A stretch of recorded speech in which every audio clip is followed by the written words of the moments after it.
this is Anna from Savvy Cat Realty, and today I'm here to talk to you about the cost of life in Portugal in 2025. So this is mostly going to review data from 2024, making predictions for 2025.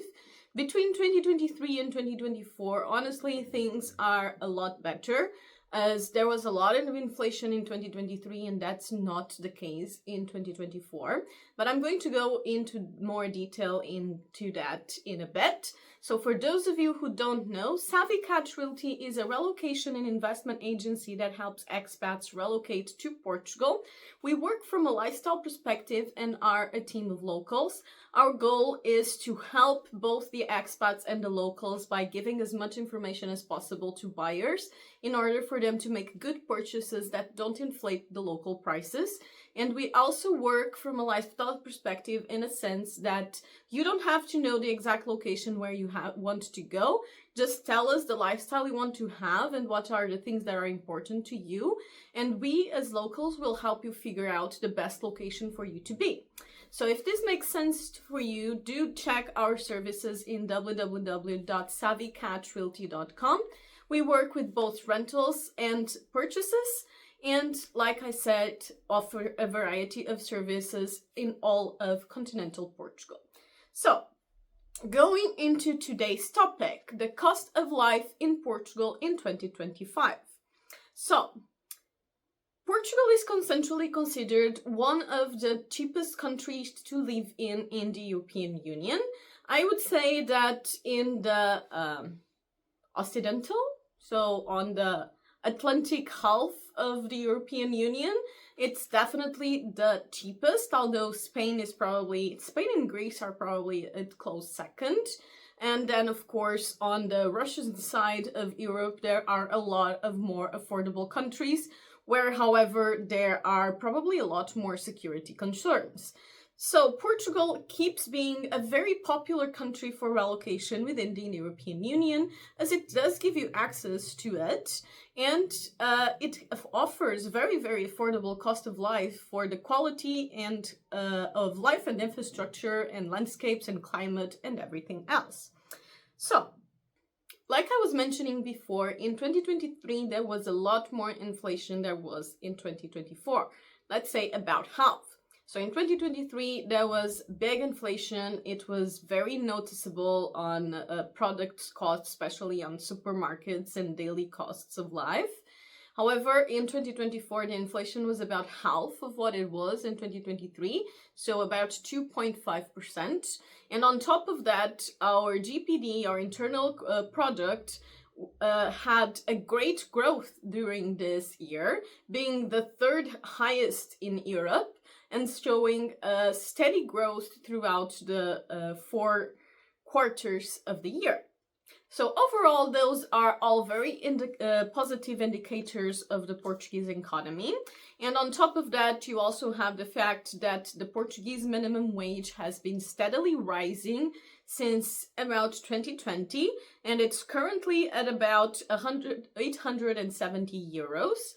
Which is still pretty low. It's probably still one of the lowest, if not the lowest, in the Occidental Atlantic side European Union. However, I would like to mention that the internal economy definitely still has a long way to go. Although, like I said, the 2024 indicators were quite good. Currently, in average, to buy an 100 square meter house in Portugal, you need 234 salaries. So those are a lot of salaries. It's not the worst in Europe. It's not the best. So it tells you that these are average salaries, not the minimum wage, by the way. So it tells you that our economy definitely still has a long way to go, but it's getting better. It's getting there. I would say that things will still keep growing. And in that sense, it is predicted that there will be a growth in the real estate market in Portugal and an inflation of prices of about 6%. I believe will be very affected by the American immigration that is going to be felt during the current political instability scenario. There is a lot of traffic already starting to happen. So I do suspect that is likely that this inflation is going to be higher than 6%, but I'm not going to put my hands on the fire for that. So in Portugal, you can live comfortably, but not lavishly, excluding costs of housing, which I will go into in a bit, with about 750 euros per month. So I will give you a small rundown of more or less the costs that you can expect every month of the daily things that you will need, or the monthly things that you will need. So the first of them are groceries. Groceries are, of course, a very personal thing. I would say that if you are a single person, they will be around 300, 400 euros if you like fancy things. While if you are a couple, it will probably be closer to the 500, maybe 600 range.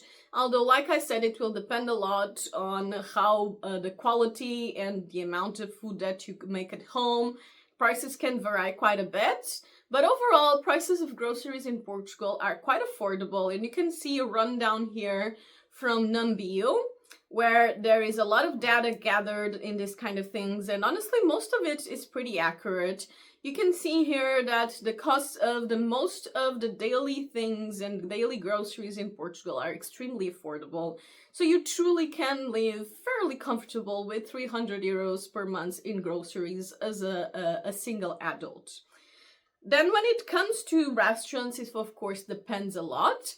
But if you are going into the low-end restaurants like, McDonald's and those cafes where you have the weekly meal menu kind of thing, it will probably be between 8 and 12 euros. Same applies to, shopping mall restaurants and that kind of thing.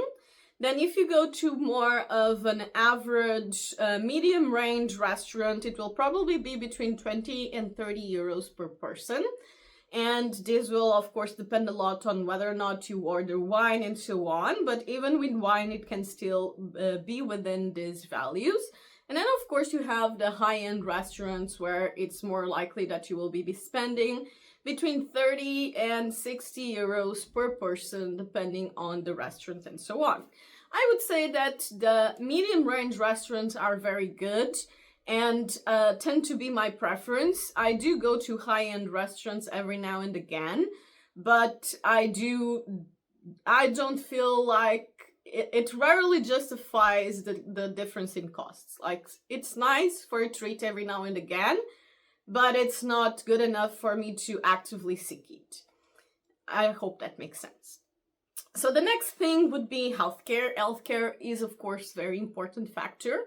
And healthcare is another thing that I was very shocked when I went to the US. Thankfully, in most of Europe, you will not have these ridiculous costs of healthcare.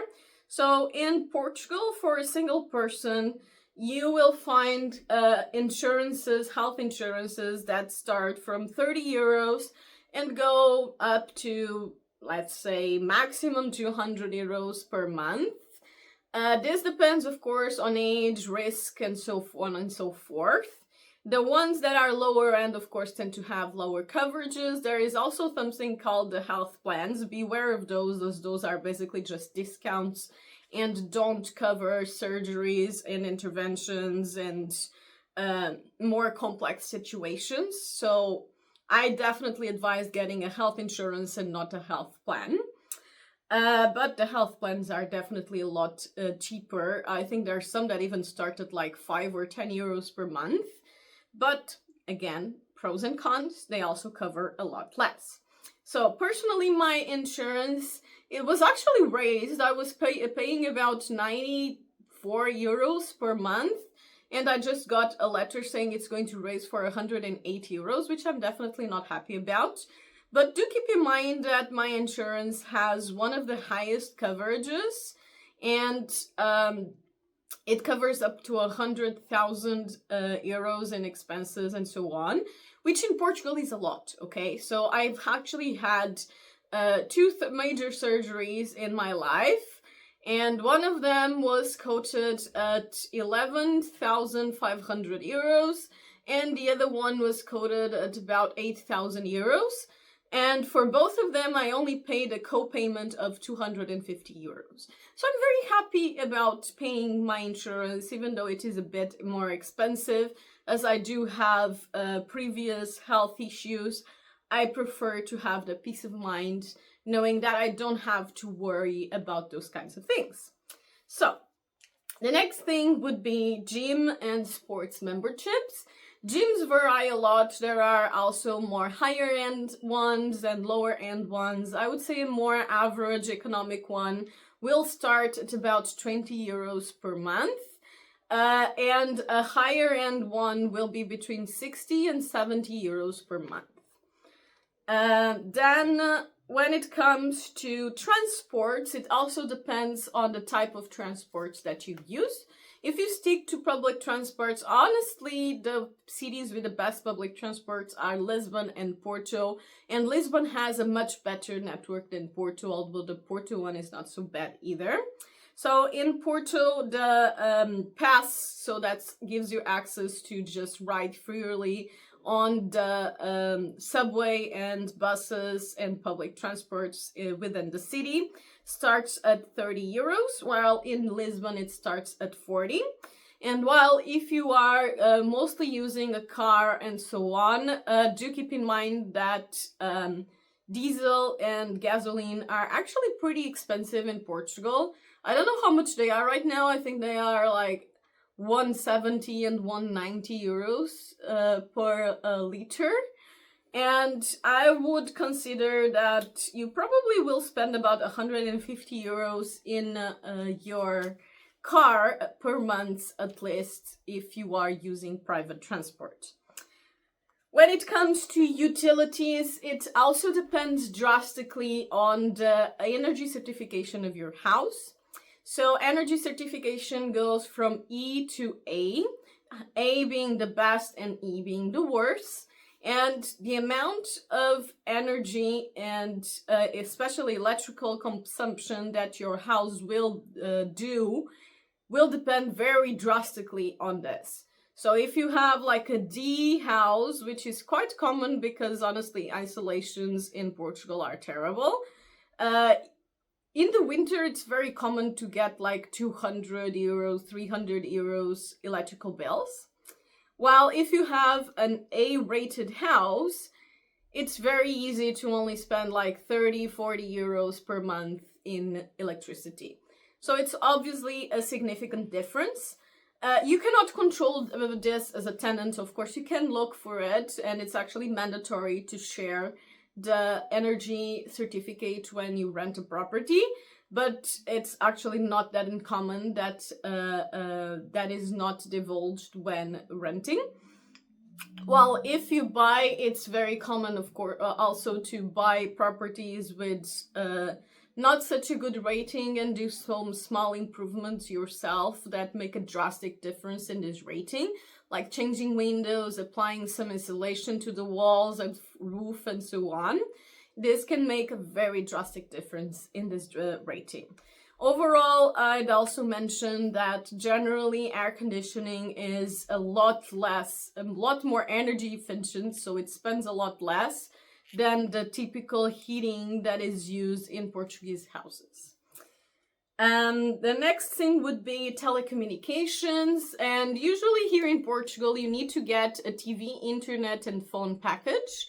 It's very hard to get things separate. There are some services right now that offer just internet and so on, but they tend not to be as reliable because they use the same lines as the big services that only offer it as a package. So the main telecommunications companies here in Portugal are Vodafone, Mel, and NOS. And usually one of these three companies will own the fiber and telecommunication lines in the area. So it's generally advisable to just use whoever owns the lines in your area. So the costs of these packages can usually go between 30 and 70 euros per month, depending on how much channels it includes and how much phones and so on. I'm currently paying around 79 euros per month for internet, house phone, TV, and 3 mobile phones with, I believe, 30 gigabytes of internet. So it's not bad, I would say. The other things are, of course, the things that are optional depending on your own preferences, expenses such as clothing and entertainment. I would say, once again, it depends a lot on your own preferences, but anything between 50 and 300 euros per month will be a reasonable budget. And for entertainment, once again, up to 100 euros, unless you want to do a lot of things, will probably be a realistic budget. So like I was saying, all of this comes together, and overall it's quite easy to live in Portugal and spend about 750 euros per month, excluding housing. And now we are going into the housing part that varies very drastically depending on the location you are in. So of course, as you can imagine, Lisbon is the most expensive location in Portugal, and it actually has a very drastic difference from the remaining locations in Portugal. But I'm going to start to give you with the national average on prices. So when it comes to the national averages, you can expect an average of 16.4 euros per square meter on rent. So for 100 square meters, that would be 1,640 euros per month. And for the purchase, you can expect an average of 2,700 euros per square meter. So that would be 270,000 euros for a 100 square meter house. So, going into the different locations. Like I said, Lisbon is the most expensive one, where the average rent, especially in the center, is 19.5 euros per square meter, which means that a 100 square meter house will be costing almost 2,000 euros per month. And the average price for purchase is 5,450 euros, which comes to almost 550,000 euros for a 100 square meter property. Then in Porto, you already see a drastic reduction, which is the second biggest city and of course the second most expensive city too. So in Porto, you can expect an average rent of 15.7 euros per square meter, which comes just a bit under 1,600 euros per month for a 100 square meter property. And when it comes to purchase prices, we have an average of 3,600 euros per square meter, which will put you at 360,000 euros for a 100 square meter property, which, as I said, it's a very drastic difference from Lisbon already. And then once you go to more medium-sized cities, you see this difference even more. But first, I was just going to mention the Faro, which is the capital of Algarve, and Algarve being the most touristic region in Porto, also presents very high prices. So Algarve is actually almost as expensive as Porto, and some locations being even more expensive than Porto. So in Faro, which is actually not such a popular destination, I would say would be very much under the average on prices in Algarve, we have an average of 15.2 euros per square meter on rent, so 1,500 euros per month when it comes to renting an 100 square meter house, and 3,050 euros per square meter on purchase. So that's about 300,000 euros for a 100 square meter property. And then I was also going to give you another example of Braga. So Braga is a city that is actually about the same size as Faro, but drastically less touristic. So you can see the very drastic difference on prices. And Braga is actually a very interesting, highly technological city that is just about under an hour drive from Porto. So in Braga, you have an average rent price of 9.7 euros per square meter, which puts you just under 1,000 euros for an 100 square meter property, and a purchase price of 1,650 euros per square meter, which puts you just under 170,000 euros for a 100 square meter property. So very, very drastic difference from Faro, even more drastic, of course, from Lisbon. And then I put here another example of one of a city that is considered a low-cost medium city in Portugal, which is Castelo Branco, which is a city in the center interior of Portugal, where the rent is an average of 7.3 euros per square meter, which comes to 730 euros for a 100 square meter property, and 900 euros per square meter for purchase, which puts you at 90k for an 100 square meter property. So once again, very, very drastic difference. This is, however, an interior town with much less accessibility. It is definitely a very pleasant town, though. So this gives you an idea of what to expect when it comes to housing prices. To have an idea of how much you would be spending in Portugal, you just have to combine the two, the location in which you want to be living, plus the at least 750 euros for the cost of life, excluding the living part. And of course, if you want to be more comfortable, the more you have, the better. I would recommend to have at least 2,500 euros in a monthly income to live comfortably in Portugal and be able to more or less choose the location. The more you have, the more flexibility and the better lifestyle you will be able to afford. I would also like to leave a note of the lower, even lowest possible locations when it comes to price in Portugal.